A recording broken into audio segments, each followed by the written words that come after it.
Hello guys, welcome to my YouTube channel. First of all, सर्वांना माझ्याकडून क्रांतिकारी जय भीम आणि नमो बुद्धाय. आज आपण चंद्रपूरच्या दीक्षाभूमी या स्थळावर आलेलो आहोत व मी तुम्हाला दाखवू इच्छिते 16 ऑक्टोबरच्या कार्यक्रमाची तयारी इथे सुरू झालेली आहे. पेंडॉल वगैरे तुम्ही बघू शकता, इथे अरेंजमेंट सुरू झालेली आहे. बाजूला जे दिसून राहिले आहे इथे पुस्तकांची कलेक्शन वगैरे लागतात. समोर जे आपण बघून राहिलो आहोत ते डॉक्टर बाबासाहेब आंबेडकरांचं कॉलेज आहे. कला वाणिज्य विज्ञान सारख्या क्षेत्रामध्ये आपण महाविद्यालयात प्रवेश घेऊ शकतो. त्याचबरोबर इथे मी तुम्हाला दाखवू इच्छिते इथे तथागत गौतम बुद्धाची प्रतिमा सुद्धा स्थापित आहे.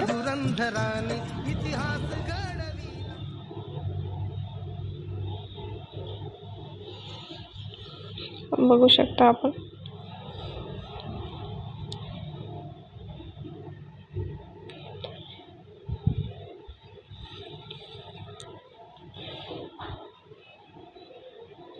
सध्या इथे खूप कमी प्रमाणात तुम्हाला लोक बघायला मिळत आहेत. 16 तारखेच्या कार्यक्रमाला जवळपास अजून 5-6 दिवस बाकी आहेत. 16 आणि आपल्या डॉक्टर बाबासाहेब आंबेडकर कॉलेजची एक खासियत म्हणजे ही आहे की जेही चंद्रपूर सिटीमधले विद्यार्थी आहे, शैक्षणिक जसे कॉम्पिटिटिव्हची वगैरे तयारी करत आहेत असे विद्यार्थी, इथे कुठलीही अट नाही आहे. अट म्हणजे हीच की तुम्ही तुमचं शिक्षण सुरू असलं पाहिजे. कुठल्याही कॉलेजमध्ये जर तुम्ही शिक्षण घेत असलं 11वी 12वी ग्रॅज्युएशनचं, तर तुम्ही या कॉलेजच्या लायब्ररीमध्ये येऊन तुम्ही बसू शकता. फक्त तुमच्याकडे बोनाफाईडची झेरॉक्स लागेल. ही गोष्ट मला खूप आवडली. इथे स्टडी मटेरियल पण खूप इथे सुंदर आहे. सध्या मी तुम्हाला बुद्ध विहार दाखवते व त्या आतमध्ये तथागत गौतम बुद्धांची मूर्ती आपल्याला आवाज येऊन राहिला आहे. विहारामध्ये उपासक व उपासिका आहेत व प्रवचन सुरू आहे. विहारात आपण आलेलो आहोत. आपण बघू शकता समोर तथागत गौतम बुद्धांची मूर्ती आपल्याला दिसून राहिली आहे. सर्वप्रथम आपण वंदन करून घेऊयात. त्याचबरोबर मी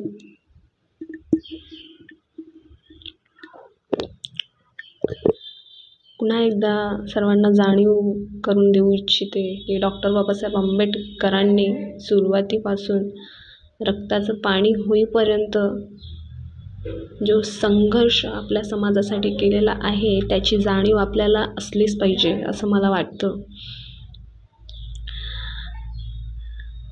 सतयुगामध्ये माणसाला माणसाप्रमाणे वागविला जात नव्हतं.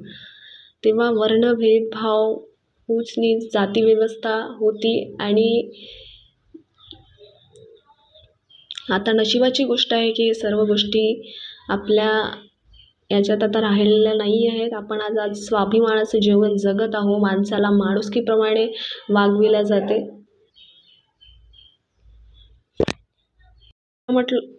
खरं म्हटलं तर सांगायचं म्हणजे हेच की आपण खातोय तो घास आणि घेतोय तो श्वास फक्त आणि फक्त डॉक्टर बाबासाहेब आंबेडकरांच्या पुण्याईमुळेच हे पॉसिबल झालेलं आहे असं मला वाटते.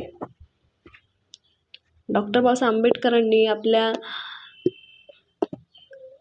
समाजासाठी खूप काही केलेलं आहे. 25 डिसेंबर 1927 रोजी मनुस्मृतीचं दहन झालं आहे. ज्या मनुस्मृतीमध्ये वर्ण भेदभाव, ऊच नीच सारख्या लेखांमधून मनुष्यावर अत्याचार, भेदभाव होत होता. आणि मनुस्मृतीचा विषय तर वेगळाच राहिला, कारण की त्या टॉपिकवर मी जर तुम्हाला सांगायला बसले तर खूप वेळ जाईल. त्याची चर्चा आपण पुढच्या भागामध्ये करूया. आणि दुसरा पॉईंट म्हणजे त्यांनी आपल्याला 20 मार्च 1927 रोजी महाडचा सत्याग्रह करून दिला आहे. 14 तळ्याचा सत्याग्रह झाला होता. म्हणजे ज्या तळ्यातलं पाणी गाई ढोरं बकऱ्या पिऊ शकत होते, तिथले अछूत समाजाचे लोक तिथले पाणी पिऊ शकत नव्हते. त्यापासून आपल्याला स्वातंत्र्य मिळालेलं आहे, लोकांना स्वातंत्र्य मिळालेलं आहे. आपल्याला पुन्हा एकदा जाणीव असलीच पाहिजे असं मला वाटतं. त्याचबरोबर काळाराम मंदिराचं सत्याग्रह सुद्धा 2 मार्च 1930 रोजी झालेलं होतं व हे आंदोलन जवळपास 1935 पर्यंत चाललेलं होतं. तसंच 1932 साली डॉक्टर बाबासाहेब आंबेडकर आणि गांधीजींमध्ये पुणे करार झालेला होता. आणि गांधीजींचं म्हणणं होतं की दलित वर्ग हा हिंदू समाजापासून वेगळा आहे असं मी मानत नाही, असं गांधीजींचं म्हणणं होतं. आणि डॉक्टर बाबासाहेब आंबेडकरांची मागणी होती की दलित वर्गाला अलगसे आरक्षण सीट मिळायला हवी. याचमुळे 1932 साली पुणे करार झालेला होता. त्याचबरोबर आपण बघतो की 13 ऑक्टोंबर 1935 साली नाशिक जिल्ह्यात येवला मुक्त भूमीवर डॉक्टर बाबासाहेब आंबेडकरांनी एक घोषणा केलेली होती, ज्यामध्ये डॉक्टर बाबासाहेब आंबेडकरांनी सांगितलं होतं की मी हिंदू धर्मात जन्माला आलो कारण ते माझ्या हाती नव्हतं. माझ्या हृदयात म्हणून मी अस्पृश्य जन्माला आलो. ठीक आहे, मी आता त्यात काहीही बदल करू शकत नाही. मात्र माझ्यावर होणाऱ्या अत्याचाराचा विरोध करून हिंदू धर्माचा त्याग मी नक्की करू शकतो. मी जरी हिंदू म्हणून जन्माला आलो असलो तरी हिंदू म्हणून मरणार नाही, अशी डॉक्टर बाबासाहेब आंबेडकरांनी 13 ऑक्टोंबर 1935 साली येवला मुक्त भूमीवर घोषणा केलेली होती.